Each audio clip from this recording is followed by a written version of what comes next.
And then we talk about organizing your search. And I'm looking at my slides over here. You have to get organized. And what does that mean? In my mind, that's organizing who do you know that has those problems and are near you. If you're focusing on a geographic limited search or it's a sector search, like I came out of the auto industry, I could go only automotive. I chose to come to Tulsa. I want to only be in Tulsa. Again, organize your contacts that way. Well, Glenn, I've never networked. I'm terrible. I'm not on LinkedIn. Well, then at Overcoming Job Transition, we say, we'll start with the 3 people in your room. So Brad and I, we can start with each other and grow it out from there. And you will be surprised who you know. I like to talk to Oklahoma. I've been in Oklahoma 17 years, but I'm, obviously older than that. And I always challenge Oklahomans who have been here a long time. You have a hidden network, and it's Adam Grant's book, Give and Take, who talk about your dormant network. Oh, and he's really right. Have you talked to that person from high school who it turns out is running a company that has a problem that maybe you understand and could help them? It's amazing how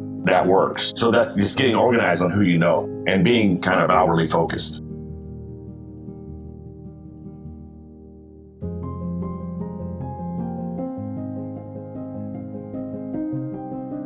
Hello, everybody, and welcome to another episode of the Job Seeker's Journey podcast. If you're going through a job search like I am, undoubtedly you are familiar with what we're calling the funnel. What we refer to in that is when you see a job posting, you apply for a job posting, potentially you go through an interview, hopefully you get an offer, etc., etc. But what does it mean to try to work above the funnel? That is the topic of today's episode with my guest, Glen Hall. Glen is one of those people and one of those stories that I love, where I got recommended him from a family member of mine. And as you hear in the episode, I could talk to him for hours. How do I know that? Because I did. There was so much conversation before, during, and even after I hit the record button. It's a conversation I'm excited for you to hear. And without further ado, here is my episode with Glen Hall.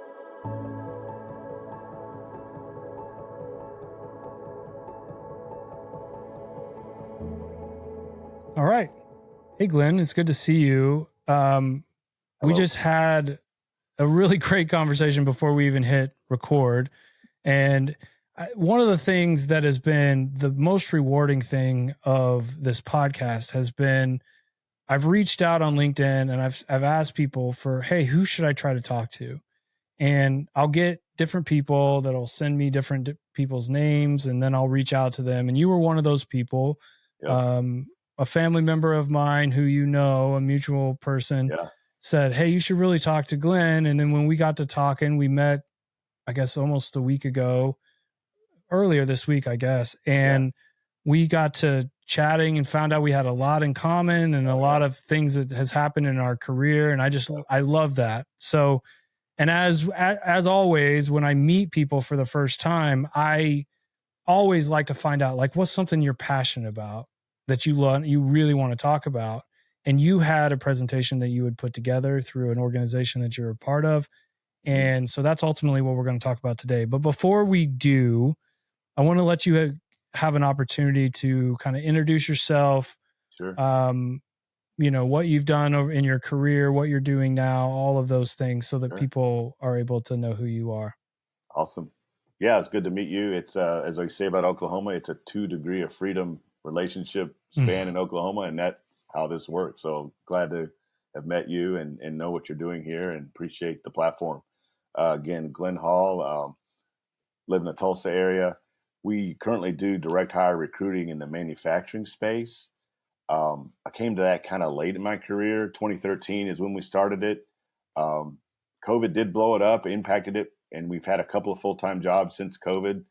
But my long background was I was an engineer in the auto industry, ag engineer, farm kid who went into Ford Motor Company on trucks, and then worked in the supply base, worked at Ernst & Young, lived in Michigan, Virginia, and then my family ended up here in Oklahoma. And in 2008, I was going through a job change, which we can talk about those changes. Came to Tulsa and have worked in other sectors and ultimately ended up in recruiting. And so excited to be here. Yeah. It's been really interesting since I started doing this podcast, because the initial thought in my head was that the majority of the talk was going to be a lot of the technical aspects of a job search. So getting your LinkedIn right, getting your resume right. And we have done those things. But in each conversation that I've had with a guest so far, one of the things that has really popped up is the importance of making sure that you're adding value to your professional contacts, your potential future employers, and really doing a lot of things outside of just applying for a job and going from there. And as we got to talking, you said a phrase that immediately stuck in my head, which was, being above the funnel, operating above the funnel. And that stuck in my head from the first time you said it. And so today we're going to be talking about that concept. But before we kind of get into that, I want to kind of set the scene a little bit of what we're referring to, of what is a hiring funnel, and then what are we talking about when we talk about being above the funnel and doing the majority of your work above the funnel. Okay. Yeah. So in my view, again, I work in recruiting, and I tell people I work in the funnel. So I have a client. We get paid by clients. I do direct hire recruiting.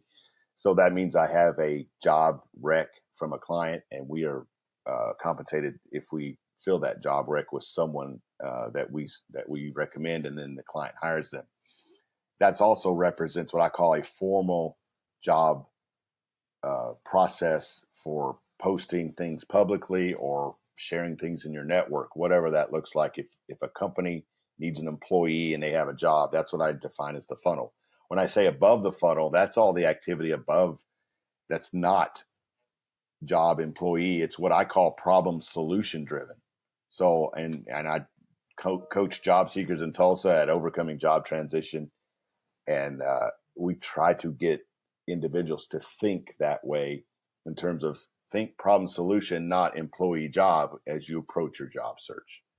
And you might end up as a consultant. You might end up as a contract employee. You might have 5 clients, but that all ends up leading to you being an employee, or it might be you're a full-time consultant. But you can split them. But in my mind, it's the formal job posting system where a recruiter resides. Doesn't mean a recruiter isn't working above the funnel. I do that myself, trying to find candidates to pull into the funnel based on what our client wants. But as a candidate, you can, to me, choose to inhabit more above the funnel. And so that's the framework going back about 10 years, I've shared that on and off at Overcoming Job Transition. So through a lot of our conversation before we hit record, I think I know the answer to this, but I'm going to go ahead and ask this. Is there based on kind of what you were saying of, getting into contract, getting into consulting, I think there's a lot of people that may think, well, is there an X number of years of experience where this matters more? Or can anyone at any level, whether it be college graduate, entry level, who maybe's only had 3 years experience or whatever, can anybody do this? Yeah. So I coach it differently for different career stages. And I think that's a good delineation, because I think a lot of what we talk about, you see on the internet, we need to define terms and get the nuances sort of out there. For longer term career employees, and I would say 5 to 10 years and up, I would say you've got a skill set, you've done a few things, you can probably know how you're unique and what problem you solve, work and understand that, and then go to people with those problems. It's a little easier to do. For an early career person, like I'm a parent of 2 recent college graduates, sometimes they'll never hire recruiters to go find new college grads. I've rarely done that, but only in a really what we would call a busy market in my world, the manufacturing sector. And I tell new grads, go build relationships above the funnel with places that you're interested in working, things you're interested in doing, learn from them, buy them coffee, go out with them. People want to talk about themselves. Go ask Brad how he's done it a project manager when he was in manufacturing. Oh yeah, he'll talk to you for 20 minutes for free, and then you'll learn something. And then if Brad remembers you, he'll pull you into his company. That's what. So I counsel it the same. Work above the funnel as a new career grad. I've got several of my son's friends. I'm trying to say, hey, I can't place you as a recruiter, but I can refer you like crazy because my clients always want to know about talent that might be inexpensive, can learn fast, can ramp fast, and add value to their organization. Yeah.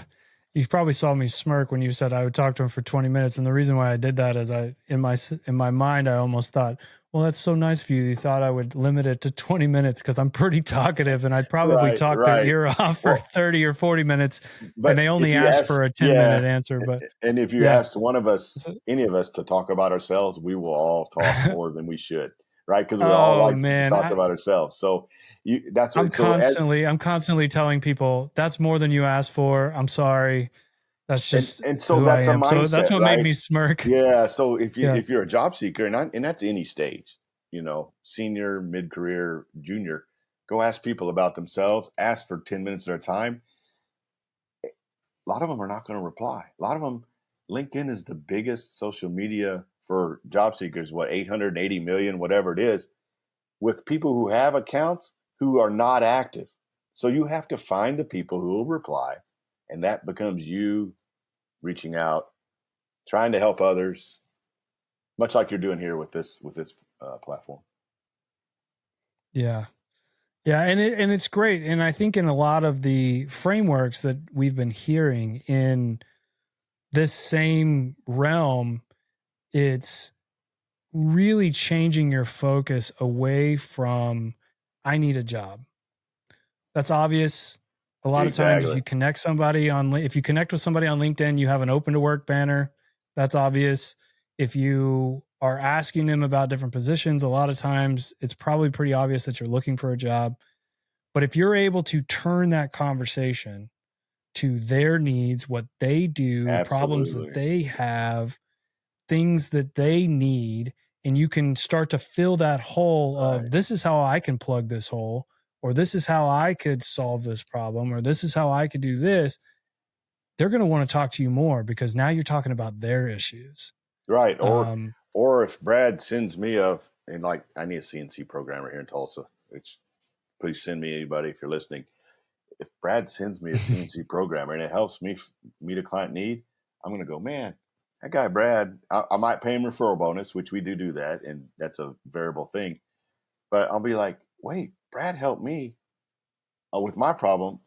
How can it's what we call top of the mind. By you sort of pinging your network and adding value in some way with either information or I was thinking about you and your problem and I saw this link, it goes, man, that guy, Brad, hey, he's a project manager. Wait, he's got some manufacturing sector experience. Maybe I got a client that needs to hear from him. And you create that top of the mind activity in a positive way. I already know Brad needs a job.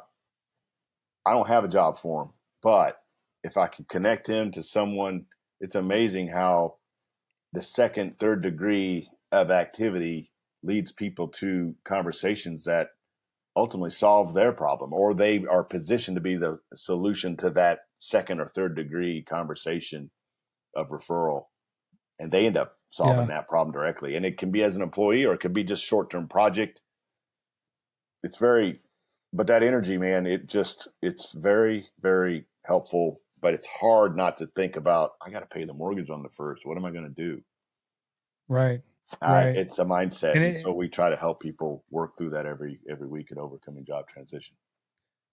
Yeah. And one thing about, even this podcast, it was said to me early on, and I've heard it in other avenues of starting a business and other things of, if I made this solely about me,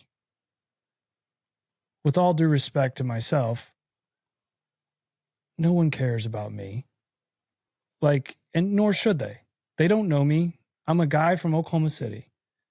And if I only made it about me and I didn't obsess about everyone else's things that they're going through, this wouldn't Yeah. be interesting at all, because it's just me talking about, I went through this interview and I didn't get this and I didn't do this and I did, and no one should care about that. But by obsessing about what is it that job seekers are going through, what are we seeing in the market? How are things changing? How can we help with a different mindset to think?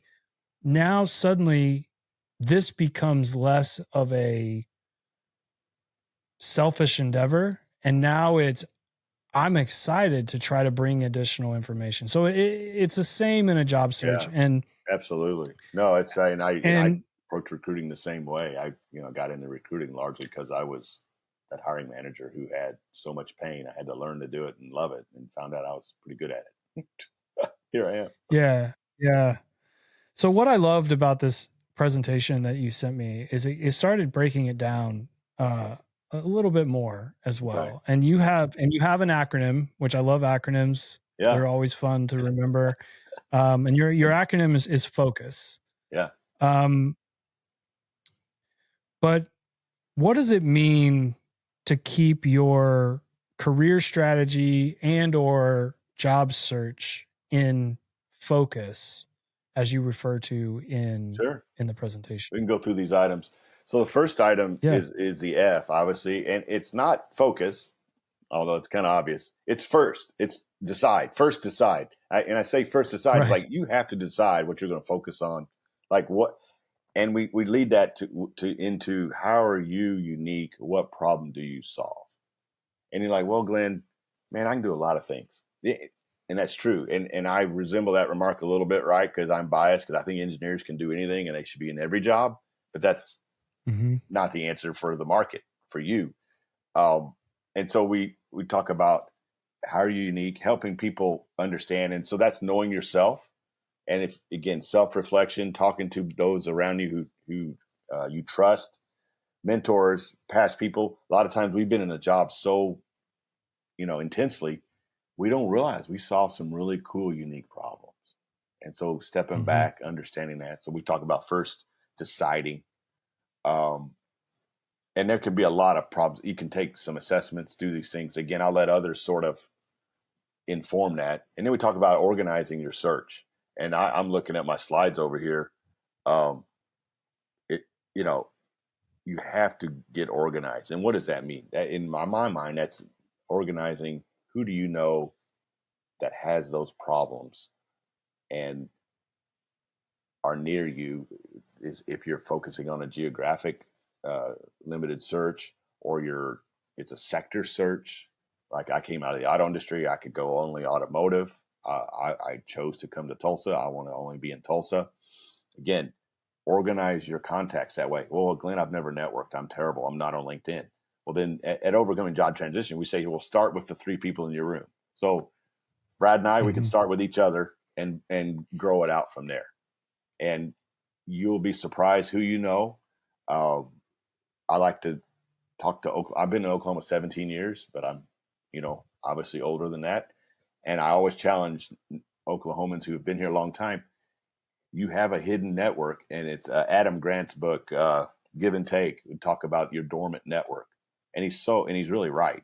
Like, have you talked to that person from high school who it turns out is running a company that has a problem that maybe you understand and could help them?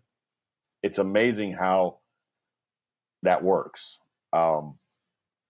So that's just getting organized on who you know and being kind of outwardly focused. Then we talk about next is communicating that message. And we've got a 2-minute drill thing. Again, football reference. We're in Oklahoma. That's a good thing. You can chat GPT now, elevator pitches like crazy. The 30-second version, again, elevator pitch is defined by you getting on the bottom floor. By the top floor, you're able to deliver it. So 20 seconds. We've got a 2-minute version we coach people through at Overcoming Job Transition. Again, get that written down, practice it. But it's more than anything, start to deliver it. And that's where you got to be to get over the fear of failure, right? And that's people who have problems, your unique value, is also important. And I always want to, I'm looking at, make sure I'm kind of looking at my slide. I'm going, we coach resumes, and it's funny. I just am working with an outplacement firm because of my transition out of Tenneco to back to doing recruitment like we did before. And they did a great job on my resume. I've got my own views of that, but I'm trying to just shut up and listen to them, right? Because they do this. They're a company. They're very, very good. I recommend them.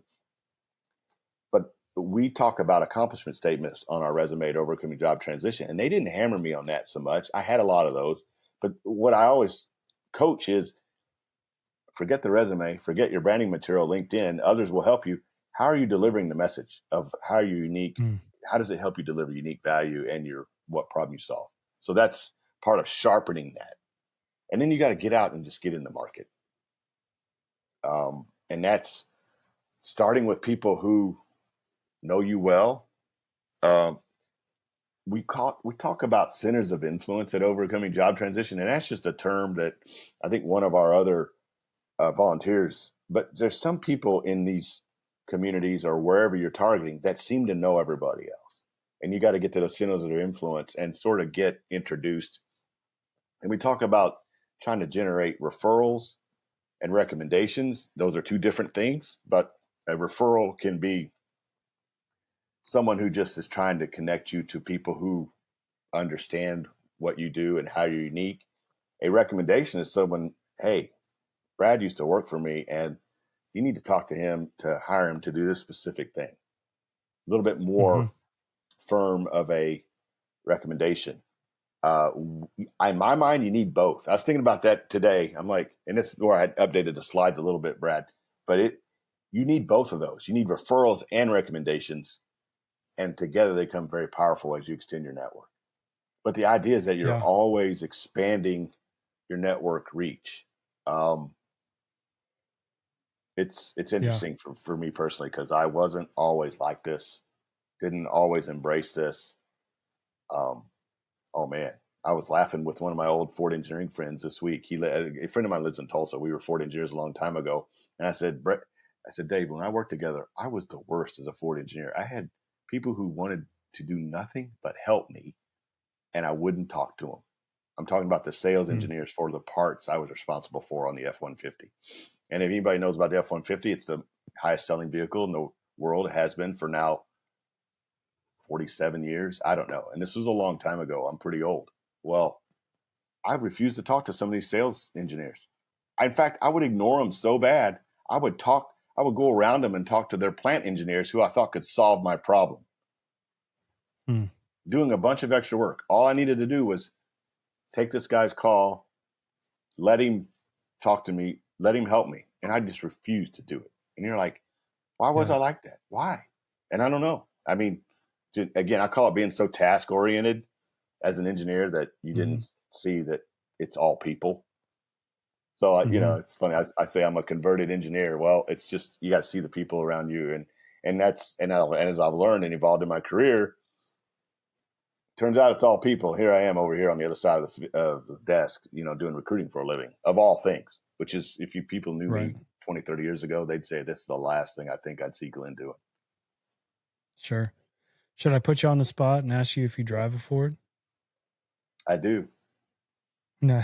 Nice. But I do as well. I didn't do always. As well, but I didn't always. We have old cars. Oh my gosh. I recommend, especially in Oklahoma, drive your car over 200,000, or at least 150 to 200, because nothing rust here. So I'd say drive it, but I didn't always. That's funny. I did buy a Honda in Detroit. I pissed off some Ford friends, but it was back when our two oldest were babies, and I wanted that fold down rear seat. Didn't want to have to wrestle a rear seat, child seat. We weren't too cool to drive a minivan. That's the other thing. A lot of parents now, you're just too cool to drive. I'm like, well, if your back can hold out, God bless you. But anyway, that's funny. I just immediately popped in my head. It's a little surly. Fords. It's a little surly. But it's interesting that you said how you deliver the message, and that resonates with me. In that I've had experiences in the past where, being a project manager for so long, you deal with a lot of issues. Some are big, some are small. All are going to be treated as if it's the end of the world, especially if it comes from a client. They're going to call you. The end of the world is happening. It's your fault. And you have to deal with that. Well, because of that, you learn to be pretty calm in storms because once you've been through a bunch of those, you realize it's not the end of the world. There is a solution here, and it may or may not be. Sometimes it's a great solution at a perfect price, at a perfect whatever. Sometimes it's not, and that's a difficult conversation, but you're going to get through it. But the reason why that reminds me of how you delivered a message is because even in some interviews I've done, when I've been asked about problems, I'm really calm when I talk about them. They're matter of fact. They happened. We fixed it this way. That's the way it went. And a lot of that came from just that experience of, if I get riled up, the project team's going to get riled up, the customer's going to get more riled up, and you're just escalating instead of de-escalating so that you can move forward. Yeah, good point. But that has translated at times to, I've had one person say, man, you're really calm, like, and ask me what excites me.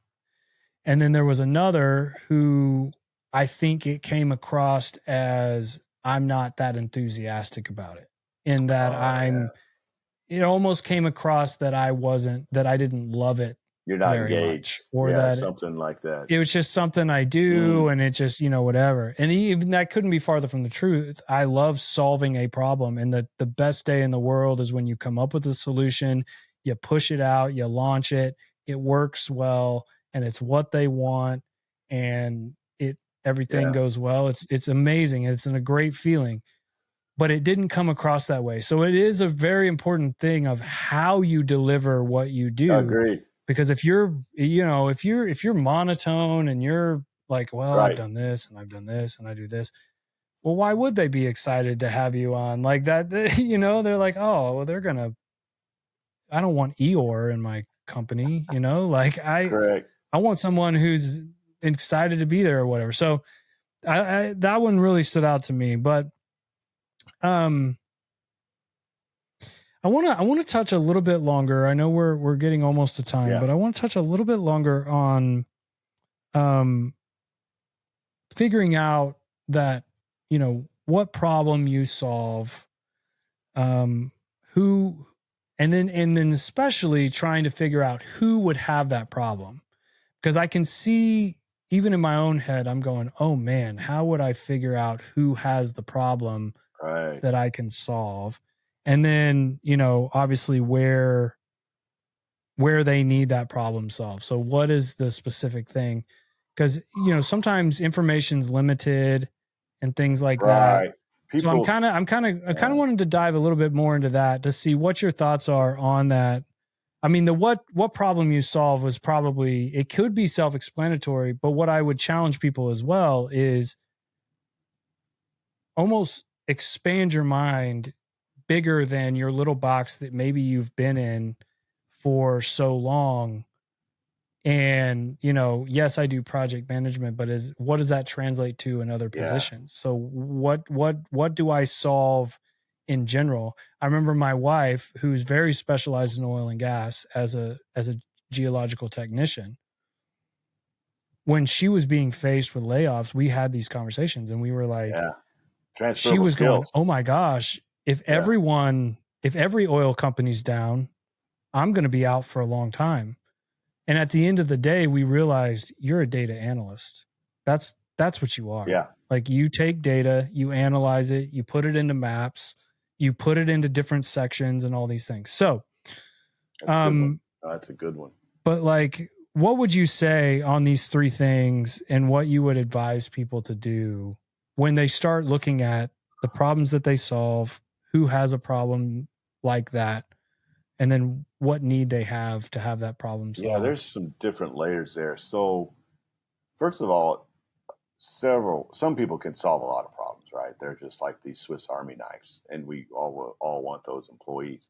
But I think it's important to define what of those things on a Swiss Army knife do you do best? Is it the corkscrew? Is it whatever? Really get that in your head. And that can be, you might need someone's input and understanding. That's one layer. But the other layer you talked about is, wait a minute. And I grew up basically automotive guy, and oh my gosh, we are the worst. And it's just as bad as I've learned in aviation, defense, and it's just as bad in oil and gas. Not invented here mindset. We believe in automotive. If you haven't done a launch with Ford like I have, you don't have the stripes. We can't trust you. Well, okay, man. Really, it's like I learned I used to work at East Coast, and we would hire these Navy nuclear subtechs as our maintenance technicians. And finally I got to the point where, well, if you can keep a $3 billion nuclear sub running, we will show you how to keep our headlamp automation assembly line running. And I think you can handle the task, because the U.S. government prepared you well.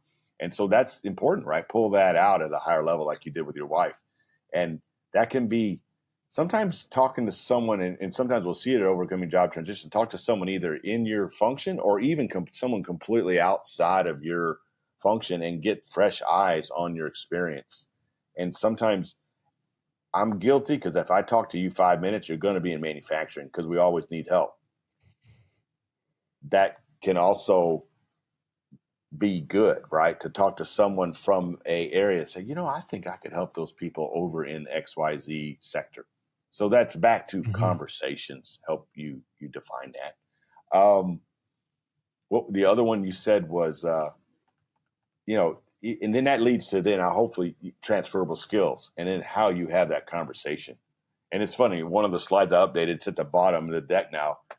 One of the hardest searches you can do is, wait, I'm going to leave my functional area in the business, I'm going to leave my geography, and I'm going to leave my industry function. Those three, it's kind of like, ooh, that's really hard. So it's all on transferable skills. But who wouldn't want, like, a Formula One driver to be a valet driver, for example? Like, say, we'll take a race car driver, pretty skilled person. Wait, you're going to do a trucking company? And you're going to, yeah, we'll hire you. Like, that's a transferable skill, right? Now, okay, so you got to worry about the pay and all that. But you're like, no, there's no doubt they can handle the driving skill in another sector. Again, that just popped in my head.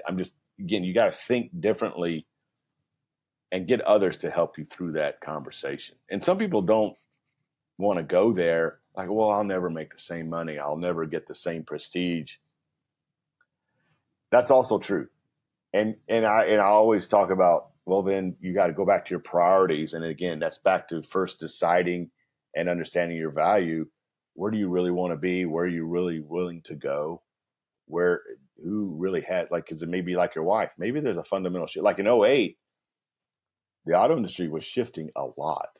And we kind of looked at it and go, you know what? I think it could be a good excuse to go get near family. That's really how we ended up in Tulsa. Tulsa was not on the career road map of my path, probably on any level. I won't say any level, certainly not most levels. And so we just used it as an excuse to get here.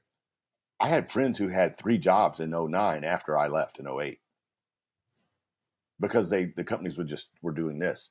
But that, again, pretty easy move for them, because they were in our sector, in our function, just going to the next thing. I had to kind of really think differently, and not everybody was open to that conversation. It was tough, but I had a good runway and good conversation. So it's lots of ways to peel that onion back. But what I usually find is people don't understand their own unique value, unique skills. And I personally help them bring that out. Sometimes we have some other people at Overcoming Job Transition that do that. As a recruiter, I've had people not have experience on their resume because they're worried about ageism or whatever. I start talking to them, learn about it. One time I placed a lady in a completely different job because I'm like, wait, you've done this? Hey, bang, she was in another job a week later. You're like, so have the conversation, be open. but but when people put energy into understanding yourself, that's to me, it's always helpful. And sometimes that's, get Yeah. over yourself, be willing to, entertain some feedback and some input and a view Yeah. of your experience in a different light, maybe. Getting lots of assessments now online that can drive into some of that. Yeah.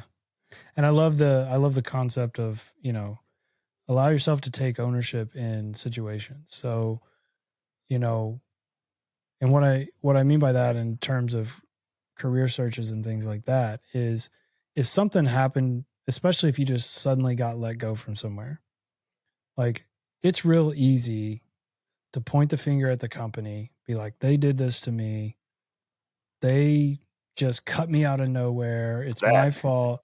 Yeah, three fingers you're pointing back making at the you. thing. Yeah. But if you can take some ownership and you can look at the situation in totality and you can maybe Yeah. find some areas, and not to try to put blame on yourself, No, but if not you at can all. find some areas where maybe you were lacking in something, or it was a situation that was questionable, they took a chance on you, they gave you a chance because they believed in you, but then it just wasn't the right fit. If you can kind of figure those things out, you can learn some places where you can improve. Plus you don't have the victim mindset, so when someone asks you, why are you not Absolutely. working now, you're not suddenly going, well, this company screwed me over and this company like did this and this company, because you don't sound like Exactly. an attractive No. person at that point. But if you're able to spin it to a way of, hey, I learned some things, I had a good time there, it didn't end the way I wanted, Absolutely. but like it is what it is, that's the conversation would move forward. And I like the idea of taking ownership in that and just, understanding that maybe you do need to improve in something. You talked about being open to some feedback. When I first started this process in September, I wanted to get some feedback from someone who wasn't going to sugarcoat things with me, who wasn't going to blow Mhm. smoke up my butt, who wasn't going to do things like that. And so I called an ex boss of mine that was really tough on me. He was a guy that I highly respected. He almost was like I almost call him like an absent father type figure to me, where I was always wanting to impress him. I was always wanting Oh, to have nice. him say good job, and he Yeah. wasn't going to do it. Right. And so it was someone that I always wanted to do good things for. But I also knew when I asked him, hey, I'm on the job search and I want some honest feedback about who I am, where I can improve, what you saw in me and what you saw that was lacking in me. And he let me have it.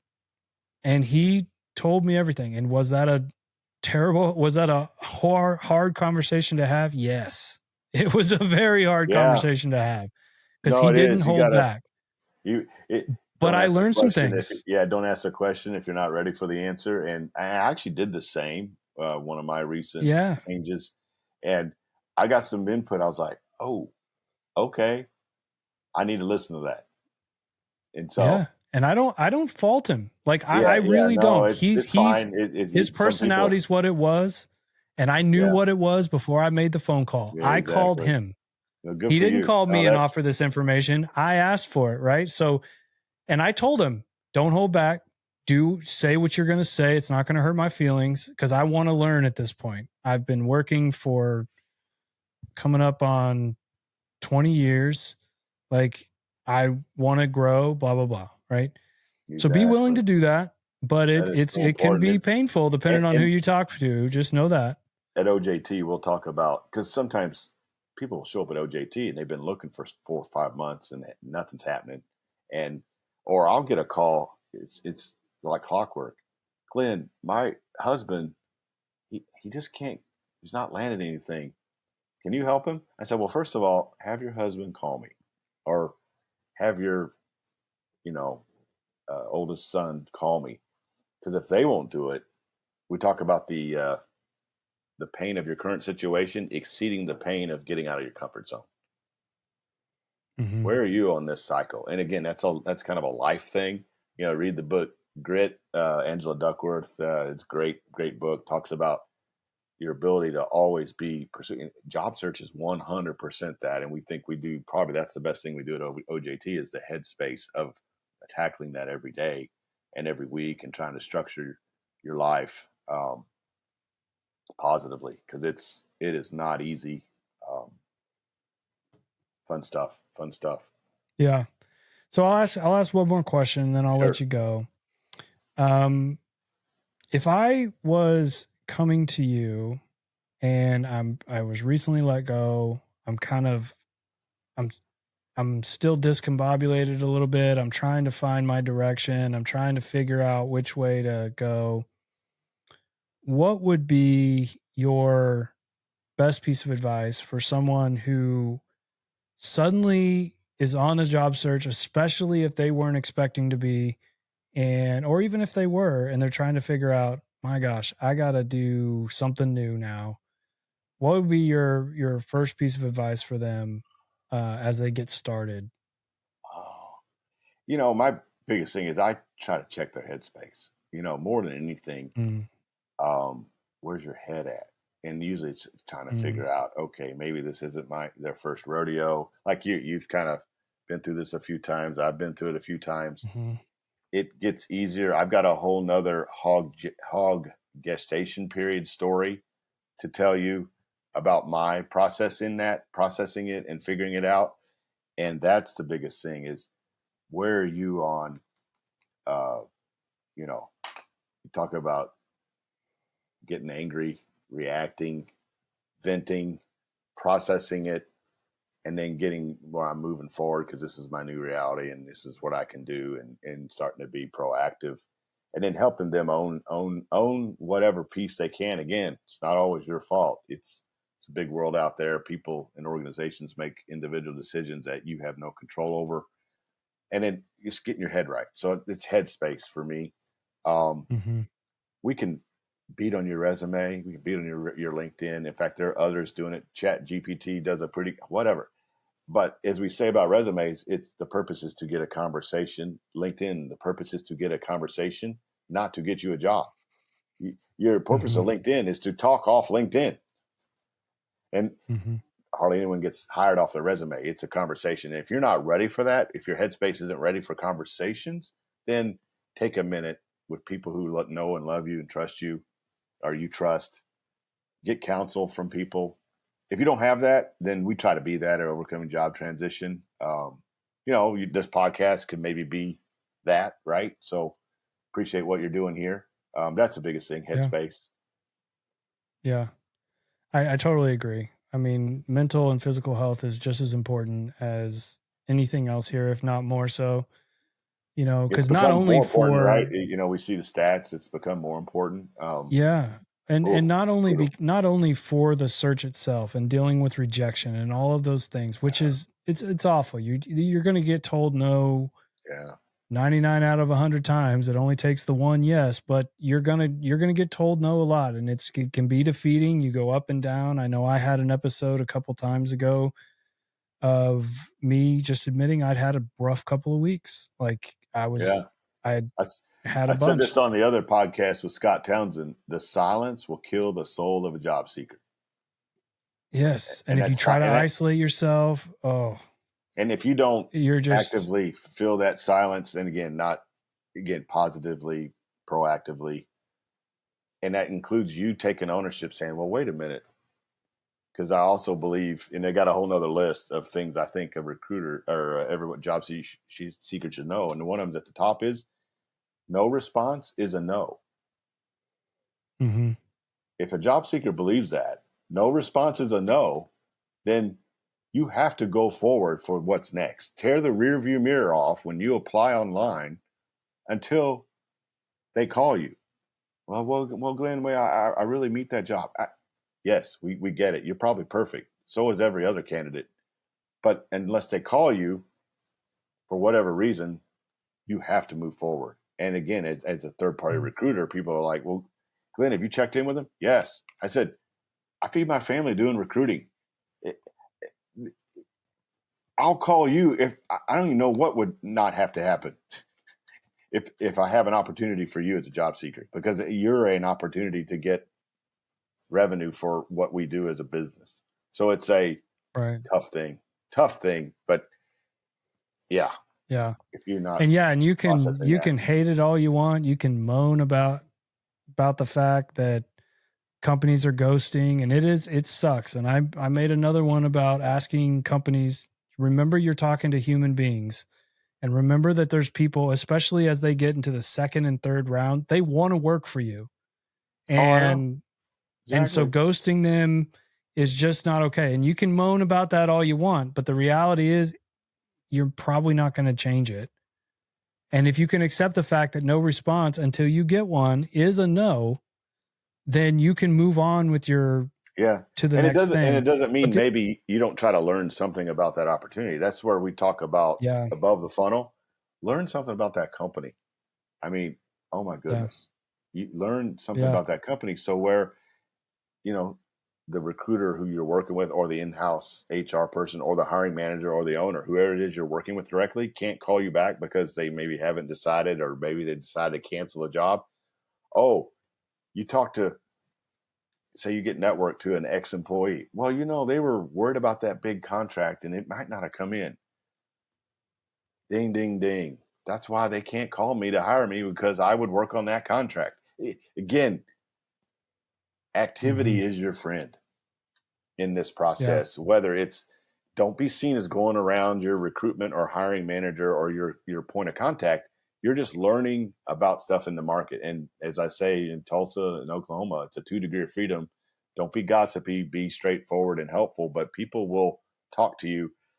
I found when I was coming to Tulsa originally, the best source of information on the market was ex-employees at that target company. Not because they would hmm give you the dirt. It's because they were just you were able to sometimes talk to them and learn why things changed or what went down. yeah, It's very tough though, because as I say, if you wait on the recruiter and my client, it's one avenue of several. There's several ways to go about a job connection. I don't know, maybe I shared with this, yeah, but I've tracked it, right? I think I've done 160, 170 placements or whatever. If you go all the way back, every year about 30% are blind applicants. mm, And then every year, 30 to 40% are people that get referred to us. And then every year, 30, 40% are people we go find. So think about mm, that. 70% are somehow getting connected in the market. And then we pull them into the funnel. yeah, yeah. And so And I'd so what also, are you doing? What that's again back to work above the funnel, man. yeah, yeah. And I'd also say, take the time when you're evaluating a company and the problems they have and all that.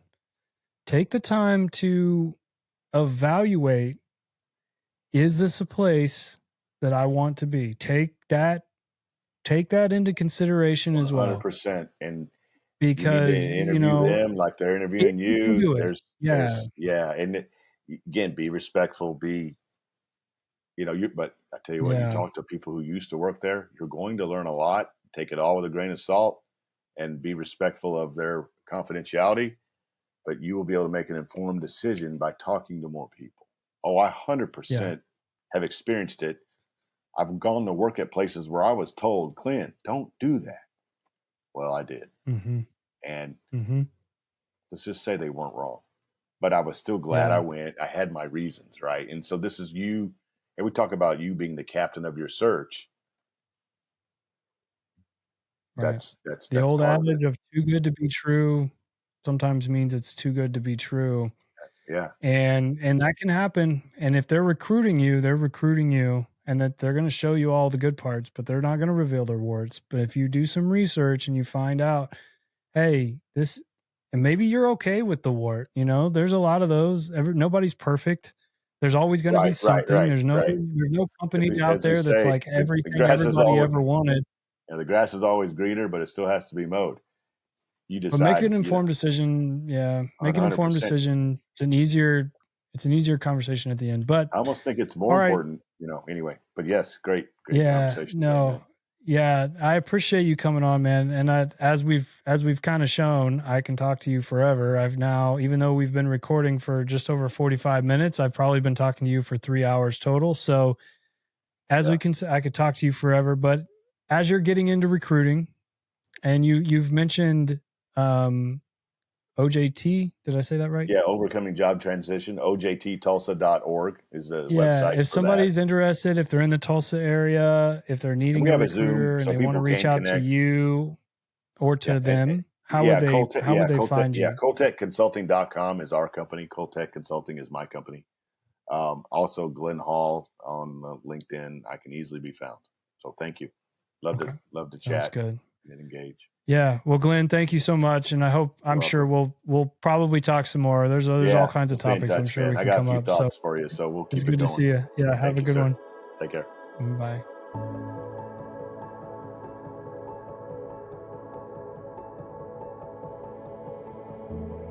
Well, that'll do it for this episode of the Job Seeker's Journey podcast. I want to thank Glenn for joining us. I thank him for his candor and for, quite frankly, his friendship that has developed over the course of my conversations with him.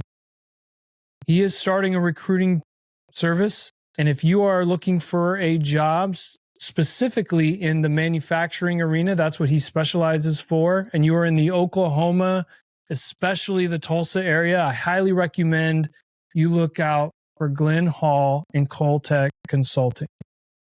This podcast has been an amazing experience. I've gotten to meet people that I would never have gotten to meet over the course of this podcast.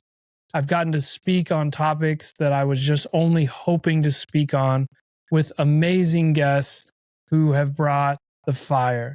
I have more amazing guests coming. And I hope that you have found this informational and entertaining, quite frankly. As always, I'm going to ask if you know someone who is going through a job search and you feel that they may benefit from the information that comes out in this podcast, please forward this on to them so that they may be able to hear the information and hopefully it assists them in their job search. But you could do me a favor. If you are on Spotify or Apple Podcasts or anywhere you get your podcast, would you please rate it and review this podcast to help me get in front of more people? If you're on YouTube, please like, subscribe, and hopefully make a comment to start a conversation to help, again, get it in front of more people. But that'll do it for this episode of the Job Seeker's Journey podcast. I hope to see you again soon. Have a great day, and we'll see you soon.